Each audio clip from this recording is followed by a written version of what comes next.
Good evening all of you. स्वागत है आप सभी मित्रों का आज की इस मुलाकात में, चर्चा में। सभी मित्र आ जाइए भैया। सेल्स ऑफ गुड्स एक्ट 1930, इस पर हमारी चर्चा शुरू हो चुकी है। मॉड्यूल डी की शुरुआत हो चुकी है। मॉड्यूल डी में इंडियन कॉन्ट्रैक्ट एक्ट और उसमें जितने भी स्पेशल कॉन्ट्रैक्ट हैं उन पर सारी चर्चा हमारी हो चुकी है। ये जो आपके लिए सीरीज है officers on track CIB examination के लिए, इस सीरीज को शुरू करने का उद्देश्य यही है कि सारे सब्जेक्ट में आपका जो बेसिक कॉन्सेप्ट है उसको क्लियर कर दिया जाए, क्योंकि क्वेश्चंस कॉन्सेप्चुअल बन रहे हैं और सारे ही कंपलसरी पेपर पर ये क्लासेस चल रही हैं। आपके संबंधित टीचर जो भी उस सब्जेक्ट से संबंधित हैं वो सारे टीचर्स अपनी अपनी क्लासेस ले रहे हैं। मैं बीआरबीएल पर आपसे बातचीत कर रहा हूँ, एबीएम की क्लासेस चल रही है, बीएफएम पर अखिलेश सर आपसे बातचीत कर रहे हैं, एबीएफएम की भी क्लासेस चल रही है। वो सारी क्लासेस आप लगातार देखते रहिएगा। Module A, module B, module C में जितनी भी इंपॉर्टेंट यूनिट्स हैं सबको हम लोगों ने कवर कर लिया है, सबके इंपॉर्टेंट टॉपिक कवर कर लिया है। इसको आप देख लीजिएगा, इसी चैनल का आपके लाइव सेक्शन पर मिल जाएगा, और अगर कोई वीडियो लाइव सेक्शन में नहीं दिख रहा है तो वो वीडियो सेक्शन में दिख जाएगा। मॉड्यूल डी की शुरुआत हो चुकी है। मॉड्यूल डी में जैसे मैंने आपको बताया कि इंडियन कॉन्ट्रैक्ट एक्ट में जो मीनिंग एंड एसेंशियल पहला टॉपिक है उस पर हमारी बातचीत हो चुकी है। 5 जो स्पेशल कॉन्ट्रैक्ट है उन पर हमारी चर्चा हो चुकी है। Contract of indemnity, contract of guarantee, contract of bailment, contract of pledge और कॉन्ट्रैक्ट ऑफ एजेंसी, इस पर हमारी चर्चा हो चुकी है। इसके अलावा सेल्स ऑफ गुड्स एक्ट में एसेंशियल्स क्या है, मीनिंग क्या है, इस पर हमारी चर्चा हो चुकी है। आज हम बातचीत करेंगे वारंटीज एंड कंडीशन।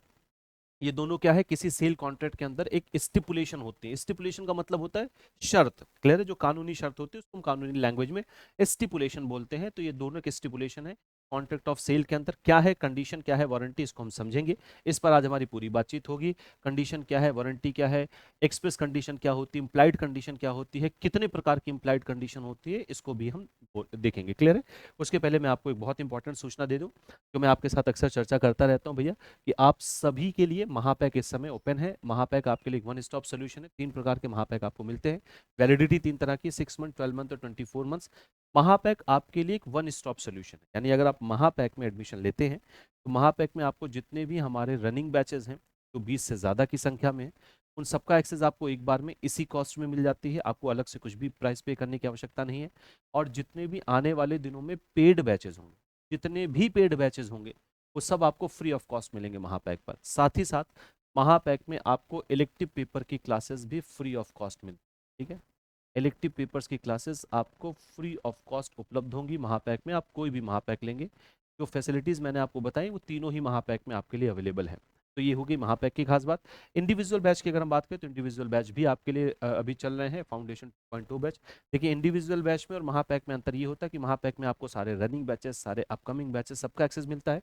लेकिन इसमें सिर्फ आपको एक बैच का एक्सेस मिलेगा और इसकी वैलिडिटी आपके एग्जाम तक होती है। ठीक है जी, इतनी बात। चलिए अब शुरू करते हैं। कंडीशन और वारंटीज क्या होती है इसको एक एग्जांपल से समझते हैं। कंडीशन और वारंटी किसको कहा जाता है?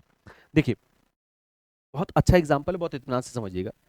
देखिए, जैसे मान लेता हूँ, एक बहुत अच्छा एग्जांपल ले लेते हैं। चलिए मान लेते हैं कि मैं ये एक पेन खरीदने गया, स्टाइलिश खरीदने गया, जिससे मैं व्हाइट बोर्ड पर कुछ भी लिख सकता हूँ। और इस स्टाइलिश की एक खास बात यह है कि अगर मैं इससे कुछ भी डिलीट करना चाहूँ तो मैं डिलीट भी कर सकता हूँ, इरेज भी कर सकता हूँ। ये भी इसकी खास बात है। तो मैं एक शॉप पर गया, मैंने कहा भैया, मैं क्या है, एक शॉप पर गया। ध्यान से मेरी बात को समझिएगा। सबसे पहले हम बात करें कंडीशन की। मैं एक शॉप पर गया, मैंने कहा कि मुझे एक पेन चाहिए जो दोनों चीज़ें कर सकता हो, जो राइट भी कर सकता हो और इरेज भी कर सकता हो। दोनों ऑप्शन चाहिए कि मैं ऑनलाइन क्लासेस लेता हूँ, मुझे इरेज भी करना होता है कई बार। तो मेरे लिए दोनों चीज़ें ज़रूरी हैं। इरेज करना भी मेरे लिए आवश्यक है, लिखना भी मेरे लिए आवश्यक है। मुझे एक ऐसा पेन दे दो। मेरे बताए अनुसार मैंने अपनी कंडीशन सारी रख दी, मैंने अपनी सारी शर्तें बता दी कि मेरी शर्त है भैया, मुझे ऐसा एक पेन चाहिए जो इरेज कर सकता हो। उस दुकानदार ने कहा ठीक सर, हम आपको ऐसा ही एक पेन दे रहे हैं। मैंने उसको अपनी बातें बताई, उसने मुझे सामान बेचा और मैं घर लेकर चला आया। मैं जब घर लेकर आया तो सारी चीज़ें अच्छी थीं। ये मार्कर लिख तो रहा था लेकिन ये इरेज नहीं कर पा रहा था ठीक से। है ना? अगर कुछ मुझे इमीडिएट हटाना है, कुछ मिटाना है, कुछ इरेज करना है तो ये कर नहीं पा रहा था। और बिना इरेज किए मेरा काम नहीं चल सकता। लिखने वाला सारा काम ठीक से हो रहा था लेकिन ये इरेज नहीं कर पा रहा था। तो अगर इरेज ही नहीं कर पा रहा तो मैं काम ही नहीं कर पा रहा हूँ। यानी मेरे काम करने के लिए मुख्य शर्त है, मेरी इस वस्तु के खरीदने के पीछे मुख्य शर्त थी कि वो मार्कर इरेज भी कर पाता हो, लेकिन ये कर नहीं पा रहा है। तो ये जो मैंने यहाँ पर अपनी शर्त रखी थी जिसके बिना मेरा काम पूर्ण नहीं हो पाएगा, तो मेरे उस वस्तु के खरीदने के पीछे मेन पर्पज है, वही पर्पज ही पूरा नहीं हो पाया। तो ये जो मेरी शर्त है कि ये मार्कर इरेज कर सकता हो, ये मेरी जो मुख्य शर्त है, बेसिकली वो क्या है, कंडीशन है। और अगर ये कंडीशन फुलफिल नहीं हो पा रही है, अगर ये कंडीशन ब्रीच हो रही है, तो मेरे पास ये अधिकार है कि मैं इस पूरे सेल कॉन्ट्रैक्ट को रेपुडिएट यानी कैंसिल कर सकता हूँ, रद्द कर सकता हूँ। और मैं अपना पूरा पैसा वापस ले सकता हूं। तो कंडीशन किसी भी सेल कॉन्ट्रैक्ट का मेन स्टिपुलेशन होता है, मुख्य शर्त होता है, जो अगर कंप्लीट नहीं हो पाया, जो पूरा नहीं हो पाया, फुलफिल नहीं हो पाया, तो आपके पास ये अधिकार है कि आप उस कॉन्ट्रैक्ट को रद्द कर सकते हैं, रिपुडिएट कर सकते हैं और अपना पूरा पैसा रिफंड ले सकते हैं। तो कंडीशन किसी सेल कॉन्ट्रैक्ट की जो मुख्य शर्त होती है, हम उसको कहते हैं, जिसके बिना वो सेल कॉन्ट्रैक्ट पूरा नहीं हो सकता। क्लियर है? दूसरा है आपके पास वारंटी। दूसरा है क्या भैया? वारंटीज है। क्या होती है वारंटीज? वारंटीज जो होती है, इस मेन शर्त के साथ क्या होती है? कोलेट्रल होती है। वारंटीज इस मेन शर्त के साथ क्या है? कोलेट्रल है। यानी ये मेन पर्पस नहीं है, बल्कि इसके साथ एक कोलेट्रल शर्त है, एक ऐसी स्टिपुलेशन है जो मेन पर्पस के साथ कोलेट्रल है, उसके साथ जुड़ी हुई है। जैसे एग्जाम्पल के तौर पर मैं आपको बताता हूँ कि जैसे मैंने कहा कि भैया मुझे ये मार्कर चाहिए, ध्यान से समझिएगा, जिसमें लिखने की भी क्षमता हो, इरेज भी कर सकता हो, साथ ही इसकी पैकेजिंग थोड़ी अच्छी कर दीजिएगा, क्योंकि मुझे बहुत दूर लेकर जाना है ना, तो हो सकता है अगर पैकेजिंग आप खराब करेंगे तो मार्कर में दिक्कत आ सकती है। आप पैकेजिंग बहुत अच्छी कर दीजिएगा, मुझे बहुत दूर लेकर जाना है, रास्ता मेरे घर का बहुत ज़्यादा खराब है। उसने कहा ठीक है सर, कोई दिक्कत नहीं। उसने मार्कर दे दिया मुझे, पैक करके दे दिया। जब मैं घर पहुंचा, तो जब मैं मार्कर को यूज़ करने लगा, तो वो ठीक से लिख भी रहा है, ठीक से इरेज भी कर रहा है, मतलब मेरा मेन पर्पस पूरा हो रहा है। लेकिन पैकेजिंग उसकी उतनी अच्छी नहीं की थी, जैसा कि मैंने कहा था। अब जब मैंने मार्कर ओपन किया, तो मैंने देखा यहाँ पर हल्का सा क्रैक हो गया, जिससे मेरा काम नहीं रुक रहा है, सारा काम चल रहा है, सारा काम विधिवत चल रहा है, लेकिन ये देखने में अच्छा नहीं लग रहा है, ये क्रैक हो गया। जैसे मैं मार्कर ऐसे कर, तो वो क्रैक दिखता है। तो ये जो है, ये जो शर्त है, जो मैंने पैकेजिंग की शर्त रखी थी, ये इस मेन शर्त के साथ कोलेट्रल है। इस कोलेट्रल स्टिपुलेशन को ही हम कहते हैं वारंटीज। अब अगर वारंटीज ब्रीच होती, अगर वारंटी आपकी फुलफिल नहीं हो पाती है, तो आप कॉन्ट्रैक्ट को नहीं रेपुडिएट कर सकते, लेकिन आप इस केस में डैमेज क्लेम कर सकते हैं। अगर आपका वारंटी पूरा नहीं हो रहा है, तो आप क्या कर सकते हैं भैया? डैमेज क्लेम कर सकते हैं। आपको डैमेज क्लेम करने का अधिकार होता है, आप डैमेज क्लेम कर सकते हैं, लेकिन कॉन्ट्रैक्ट को रद्द नहीं कर सकते। तो वारंटी क्या है? वारंटी किसी भी सेल कॉन्ट्रैक्ट के मेन पर्पस के साथ कोलेट्रल होती है। ये खुद मेन पर्पस नहीं होती है, बल्कि उसके साथ क्या है? कोलेट्रल है। इसके फुलफिल ना होने पर आप कॉन्ट्रैक्ट को रेपुडिएट नहीं कर सकते, पूरा पैसा रिफंड नहीं मांग सकते, लेकिन आप डैमेज क्लेम कर सकते हैं, भैया डैमेज हुआ, इसका मुझे क्लेम दो। क्लियर हो गई इतनी बात? तो वारंटी क्या है और कंडीशंस क्या है? ये बात, कंडीशंस क्या है? किसी कॉन्ट्रैक्ट ऑफ सेल में मेन स्टिपुलेशन, अगर वो फुलफिल नहीं हो पाया, तो आप उस कॉन्ट्रैक्ट को रद्द कर सकते हैं, आप पूरा रिफंड ले सकते हैं, आपके पास ही पूरा अधिकार होता है। लेकिन जो वारंटी है, उस कंडीशन यानी उस मेन पर्पस की, कंडीशन क्या? मेन स्टिपुलेशन, मेन पर्पस है किसी कॉन्ट्रैक्ट ऑफ सेल का, उसका कोलेट्रल होता है, वारंटी मेन पर्पस नहीं होता। अब यहां पर मेरी ध्यान से बात समझिएगा, अगर वारंटी आपकी नहीं फुलफिल हो पा रही, वारंटी अगर ब्रीच हुई है, तो आप कॉन्ट्रैक्ट को रद्द नहीं कर सकते, यानी उससे कंडीशन रद्द नहीं हो रही है, जो मेन स्टिपुलेशन वो रद्द नहीं हो रही है, आप केवल डैमेज क्लेम करेंगे। लेकिन अगर आपकी कंडीशन ही फुलफिल नहीं हो पा रही है, तो आप कॉन्ट्रैक्ट को रद्द कर सकते हैं, यानी कंडीशन फुलफिल ना होने की कंडीशन में आपका कंडीशन तो ब्रीच माना ही जाएगा, वारंटी भी ब्रीच मानी जाती है, यानी आप पूरे के पूरे कॉन्ट्रैक्ट को रद्द कर सकते हैं। अब कंडीशन क्या है, वारंटी क्या है, मुझे एकदम से उम्मीद है आपने बिल्कुल विधिवत बात समझ ली है। अब यहां से इसकी डेफिनेशन पढ़ लेते हैं। देखिए, meaning of condition and warranties क्या है भैया? कंडीशन क्या है? Section 12 subsection 2 defines condition as, condition क्या है? A condition is a stipulation. Stipulation का मतलब क्या है? शर्त है। कंडीशन क्या है? एक शर्त है। Stipulation essential to the main purpose of the contract, उस कॉन्ट्रैक्ट का मेन पर्पस में ये एसेंशियल है। भैया मैं बिना मार्कर के इरेज करने वाली सुविधा के बिना लिख नहीं सकता, मैं क्लास देता हूं, मुझे वहां पर मिटाना पड़ता है, तो ये मेन पर्पस का एसेंशियल है, ये सबसे मेन पर्पस है ना contract, the breach of which gives rise to right to treat the contract as repudiated. और अगर ये ब्रीच हो रहा है, अगर आपका कंडीशन पूरा नहीं हो रहा है, तो आपको ये अधिकार मिलता है कि आप उस कॉन्ट्रैक्ट को रेपुडिएट कर सकते हैं, यानी कॉन्ट्रैक्ट को क्या कर सकते हैं भैया? कैंसिल कर सकते हैं, कॉन्ट्रैक्ट को रद्द कर सकते हैं, कैंसिल कर सकते हैं। इट मे बी एक्सप्रेस और इम्प्लाइड, ये एक्सप्रेस भी हो सकता है, इम्प्लाइड भी हो सकता है। अभी भी एक्सप्रेस क्या होता है, इम्प्लाइड क्या होता है, इसको हम समझेंगे। अगला है वारंटी। वारंटी क्या है? Stipulation collateral to the main purpose of the contract, एक ऐसी शर्त जो मेन पर्पस का कोलेट्रल है, ये खुद मेन पर्पस नहीं है। The breach of which gives rise to claim for damages but not to right to reject the goods and treat the contract as repudiated. अगर ये ब्रीच होता है, तो आपको ये अधिकार देता है कि आप डैमेज क्लेम कर सकते हैं, लेकिन आपके पास ये अधिकार नहीं कि आप उस गुड्स को रिजेक्ट कर दें या उस कॉन्ट्रैक्ट को आप रेपुडिएट कर दें, कैंसिल कर दें। तो कॉन्ट्रैक्ट क्या होता है? आपका कंडीशन क्या है, कंडीशन के साथ साथ वारंटी क्या है, ये दोनों बात समझ में आ गई। सवाल इससे कैसे बनता है? एक तो आसान सा सवाल ऐसे ही बनता है, आपसे ये पूछ लेंगे कि कंडीशन और वारंटी में एसेंशियल क्या है, मेन पर्पस क्या होता है, वो कंडीशन या वारंटी, इस तरीके से सवाल पूछा जा सकता है। फिर किसको कैंसिल करने से क्या कैंसिल हो जाएगा? भाई अगर कंडीशन ही कैंसिल होगी, तो वारंटी अपने आप कैंसिल माना जाएगा। लेकिन अगर वारंटी ब्रीच हो रहा है, तो उससे कंडीशन ब्रीच नहीं हो रही, आप डैमेज को क्लेम कर सकते हैं। अब ये जो कंडीशन है आपकी, कंडीशन का मतलब ध्यान से समझिएगा, मैं फिर से आपसे बार बार कह रहा हूं, कंडीशन का मतलब है किसी भी कॉन्ट्रैक्ट की मुख्य शर्त, मुख्य शर्त जिसका होना जरूरी है। क्लियर होगी इतनी बात? जैसे अगर मैं ये मार्कर आपको बेच रहा हूं तो मैं दुकानदार हुआ और आप हो गए खरीदार, यानी मैं सेलर हुआ, आप बायर हो गए। तो ये मुख्य शर्त है, ध्यान समझिएगा, ये मुख्य शर्त है कि मेरे पास इस वस्तु को बेचने का अधिकार होगा, चाहे कहीं लिखा हो चाहे कहीं ना लिखा हो। भाई अधिकार है तभी तो मैं इसको बेच पा रहा हूँ। तो किसी भी कॉन्ट्रैक्ट की जो मुख्य शर्तें होती, जैसे मेरे लिए वहां मुख्य शर्त थी कि इसको इरेज करने की ताकत इसके पास होनी चाहिए, इरेज करने की फैसिलिटी इस मार्कर में होनी चाहिए, वैसे ही कुछ और मुख्य शर्तें होती हैं जो चाहे लिखी हो चाहे ना लिखी हो वो मानी जाती हैं। तो जो मुख्य शर्त है, जो एसेंशियल है, मेन पर्पस के साथ जो एसेंशियल है, वो कंडीशन कहलाती है।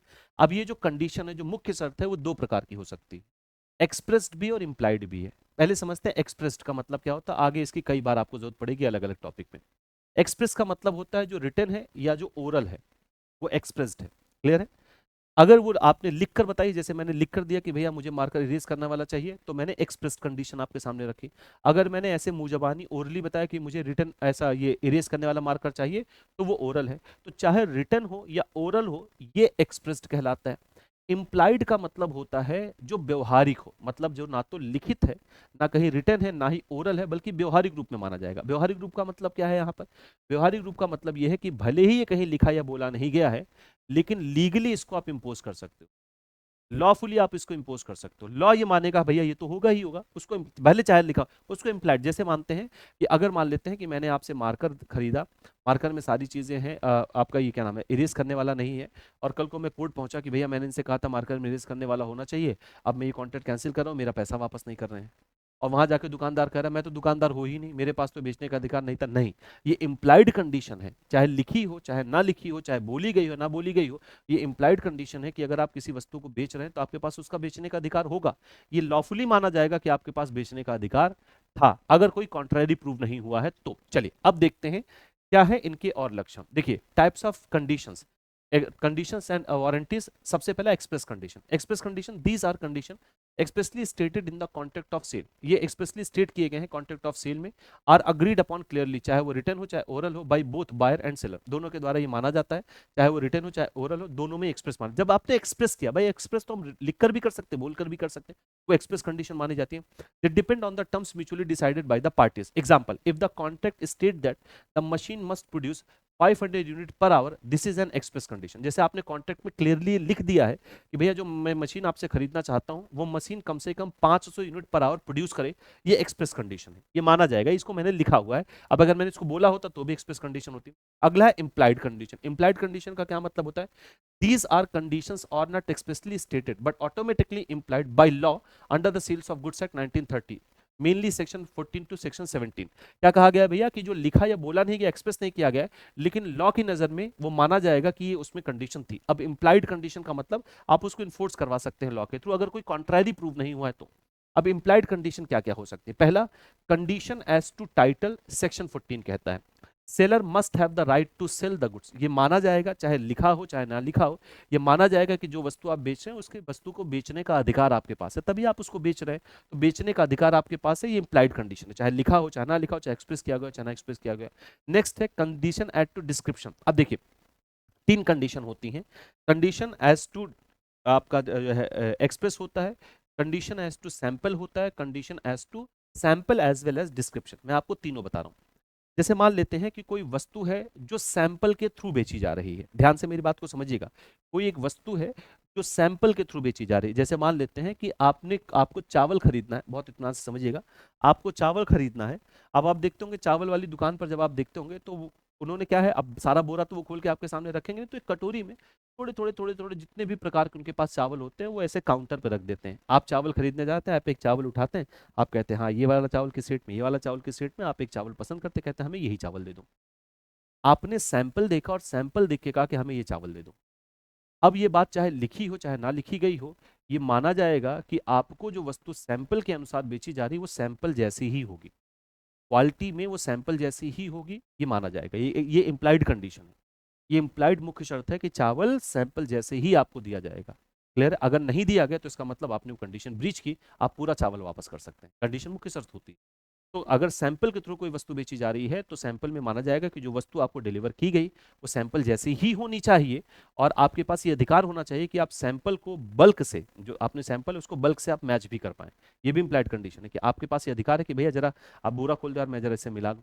ये भी आपके पास अधिकार होना चाहिए और आप ये माना जाएगा कि जो वस्तु आपको डिलीवर की जाएगी वो सैंपल के अकॉर्डिंग की जाएगी, अगर कोई वस्तु सैंपल से बेची गई है तो। दूसरा है कंडीशन एज एन डिस्क्रिप्शन, अगर कोई वस्तु डिस्क्रिप्शन के अकॉर्डिंग बेची जा रही है। जैसे आपने दुकान पे गए, आपने कहा मुझे एक मोबाइल फोन परचेज करना है, जरा मुझे इस मोबाइल फोन के बारे में बताओ, क्या है इस मोबाइल फोन। तो मोबाइल फोन में जो शॉपकीपर है उसने कहा कि भैया इसमें ये सारी चीज, उसने पूरा का पूरा उसका जो कन्फिग्रेशन है वो कन्फिग्रेशन आपको बताया कि इसकी इतनी मेमोरी है, इसका इतना स्पीड है, इतनी बैटरी पावर है, इतना चले, सारा डिस्क्रिप्शन उसने। तो ये माना जाएगा, चाहे कहीं लिखा हो चाहे ना लिखा हो, जो वस्तु आपको बेची जाएगी वो कैसे बेची जाएगी, वो डिस्क्रिप्शन के अकॉर्डिंग ही बेची जाएगी। यानी जो वस्तु आपको दी गई है, जो ओरिजिनल वस्तु आपको दी गई है, वो डिस्क्रिप्शन से मैच करनी चाहिए। अगर नहीं कर रही है तो इसका मतलब वो कंडीशन ब्रीच हुई है, आप उस वस्तु को वापस कर सकते हैं। तो वो डिस्क्रिप्शन से मैच होना चाहिए। अगला है condition as sample as well as description, अगर कोई वस्तु सैंपल और डिस्क्रिप्शन दोनों के साथ बेची जा रही है। जैसे मोबाइल फोन का फिर से एग्जांपल लेते हैं। जैसे आप लोगों ने मोबाइल फोन की दुकान पर देखा होगा, डमी फोन उनके पास रखा रहता है, तो वो आपको इस तरीके से डमी फोन दिखाएंगे कि साहब ये डमी फोन है, आपका फोन बिल्कुल ऐसा ही दिखाई देगा। ठीक है, ये डमी फोन है, और उन्होंने पूरा डिस्क्रिप्शन भी दिया कि हम डिस्क्रिप्शन आपको दे रहे हैं, इस फोन में ये सारी चीज, मतलब उन्होंने सैंपल भी दिखाया कि आपका फोन ऐसे ही दिखेगा। और दूसरा है कि उन्होंने कहा इसमें सारी चीजें ऐसी होंगी जैसा मैं बता रहा हूं। तो आपकी जो वस्तु आपको डिलीवर की जाएगी वो सैंपल और डिस्क्रिप्शन दोनों से मैच करनी चाहिए। वो देखने में भी वैसी होनी चाहिए जैसा आपको सैंपल दिखाया गया था, और डिस्क्रिप्शन में भी वैसी होनी चाहिए जैसा आपको डिस्क्रिप्शन दिया गया था। दोनों से मैच करना चाहिए। यदि नहीं कर रहा है तो फिर आप उस वस्तु को जो है वापस कर सकते हैं, कॉन्ट्रैक्ट को रेपुडिएट कर सकते हैं, रद्द कर सकते हैं। ये सारी क्या है भैया, इम्प्लाइड कंडीशन। देखिए, condition as to description, goods must correspond with the description. अगर कोई वस्तु डिस्क्रिप्शन के साथ बेची जा रही है तो वस्तु को डिस्क्रिप्शन से मैच होना चाहिए। Condition as to sample, bulk must match the sample in quality. जो बल्क में आप सैंपल आपको दिखाएगा, बल्क में वस्तु आपको बेची जा रही, तो जो बल्क में वस्तु आपको बेची जा रही सैंपल दिखा के, वो क्वालिटी में बिल्कुल वैसा ही होना चाहिए जैसा कि सैंपल आपको दिखाया गया है। Next implied condition, condition as to sample and description, goods must correspond with both. अगर कोई गुड्स दोनों से बेची जा रही तो वो सैंपल और डिस्क्रिप्शन दोनों से मैच करना चाहिए। नेक्स्ट है कंडीशन एज टू क्वालिटी और फिटनेस। देखिए, अगर कोई वस्तु बेची जाती है तो ये माना जाता है कि भैया, अगर जैसे मान लेते हैं मैं दुकानदार के पास गया, मैंने कहा मुझे बताओ यार, मुझे ये एक फ्रिज चाहिए, उस फ्रिज में मुझे ये सारी चीजें चाहिए, बताओ इसमें कौन सी फ्रिज है। उसने कहा आप मेरे बताए हिसाब से ये वाला फ्रिज ले लो, इसमें जो चीजें आप बता रहे हो वो सारी चीजें आपको मिल रही है। आपने उसके स्किल पर आधारित होकर उसकी बात को मानकर आपने कोई वस्तु ले ली, तो वो वस्तु वैसी ही होनी चाहिए जैसा उसने बताया था। अगर वैसी नहीं है तो फिर आप उस वस्तु को वापस कर सकते हो, रेपुडिएट कर सकते हो उस कॉन्ट्रैक्ट को। देखिए, कंडीशन एज टू क्वालिटी और फिटनेस, सेक्शन 16 क्या कहते हैं, buyer reliance on seller's skill judgement, goods must be fit for purpose. तो गुड्स क्या है, उस पर्पस के लिए फिट होना चाहिए। नेक्स्ट है condition as to merchantable quality. देखिए, ये माना जाता है कि जब भी कोई वस्तु आपको बेची जा रही है तो मर्केंटेबल क्वालिटी की है, मतलब ऐसा नहीं कि उसमें कोई खराबी है आपको बेच दिया गया, तो वो माना जाएगा कि आपको वस्तु सही क्वालिटी की बेची गई है, सही फिटनेस के साथ बेची गई है, ये माना जाएगा। तो अगर ऐसा नहीं हो रहा, भले वो कहीं ना लिखा हो, भाई अगर मैं फ्रिज खरीदने जाऊंगा तो मैं ये मान के खरीदूंगा ना कि आप मुझे फ्रिज सही दे रहे होगे, ये चाहे कहीं बात लिखी गई हो चाहे कहीं ना लिखी गई, इंप्लाइड कंडीशन। अगर नहीं ऐसा हो रहा तो मैं उस वस्तु को वापस कर सकता हूं। देखिए क्या है यहाँ पर, condition as to merchantable quality, goods must be saleable, वो सेल योग्य होने चाहिए, and free from defects when bought by description. अगर डिस्क्रिप्शन के अनुसार आपने खरीदा है तो वो वैसी ही होनी चाहिए, क्वालिटी में ठीक होनी चाहिए, डिस्क्रिप्शन से मैच करनी चाहिए, मार्केटेबल होनी चाहिए, साथ ही साथ वो सेल योग्य होनी चाहिए, वो बेचने योग्य होनी चाहिए। खराब वस्तु आप किसी को नहीं दे सकते हैं। तो ये सारी कंडीशन क्या है, इंप्लाइड कंडीशन। तो फिर आज के लिए मित्रों इतनी ही चर्चा रहने देते हैं। आज हम लोगों ने कंडीशन क्या होती है, कंडीशन कैसी स्टिपुलेशन है, वारंटी कैसी स्टिपुलेशन, इस पर हम लोगों ने बातचीत की। इंप्लाइड कंडीशन क्या होती है, एक्सप्रेस कंडीशन क्या होती है, इस पर हमने चर्चा की। अगर इंप्लाइड कंडीशन है तो कौन कौन सी कंडीशन हो सकती है। कोई वस्तु अगर सैंपल से बेची गई है तो मैच होनी चाहिए, डिस्क्रिप्शन से बेची गई तो डिस्क्रिप्शन से मैच होनी चाहिए, सैंपल और डिस्क्रिप्शन से बेची गई तो दोनों से मैच होनी चाहिए, आपके पास टाइटल होना चाहिए वस्तु को बेचने का, किसी डिफेक्ट से फ्री होनी चाहिए। ये सारी इंप्लाइड कंडीशन है। तो आज के लिए इतनी ही चर्चा रखते हैं मित्रों। कुछ भी और आप मुझसे जानना चाहते हैं, पूछना चाहते हैं, तो आप मुझसे बातचीत कर सकते हैं इस क्यूआर कोड को स्कैन करके, इस टेलीग्राम ग्रुप पर। क्यूआर कोड को स्कैन करने में कोई दिक्कत आ रही तो टेलीग्राम पर आप सिंपली जाएं, सर्च करें आशीष सर जेआईबी सीआईबी एग्जाम्स, आप इस माध्यम से भी मुझसे जुड़ सकते हैं। क्लियर है, लगातार आपसे चर्चा चल रही है। अभी आगे जो हमारी कल मुलाकात होगी, इसके अगले टॉपिक पर हम विधिवत बातचीत करने वाले हैं। पूरा का पूरा सिलेबस मैं आपके साथ कवर करूंगा। मॉड्यूल डी पर हमारी बातचीत हो रही है। मैं फिर से बता दूं, ABC कवर हो चुका है, आप वो सारी वीडियोस जाके देख सकते हैं, सारी क्लासेस देख सकते हैं इसी चैनल के लाइव सेक्शन में। लाइव सेक्शन में अगर आपको कोई क्लास नहीं दिख रही है तो आप उसे वीडियो सेक्शन में जाके देख सकते हैं। दोनों जगहों से मिला के आपको सारी क्लास मिल जाएगी। मैं जल्दी इसका प्लेलिस्ट भी तैयार कर दूंगा और सारे टीचर्स अपने अपने सब्जेक्ट को विधिवत तरीके से पढ़ा रहे हैं। तो आज के लिए इतनी ही चर्चा रखते हैं। कल आपसे वापस मुलाकात होगी एक नए टॉपिक पर, मॉड्यूल डी के नए हिस्से पर डिस्कशन करने के लिए। बहुत बहुत धन्यवाद। Thanks a lot.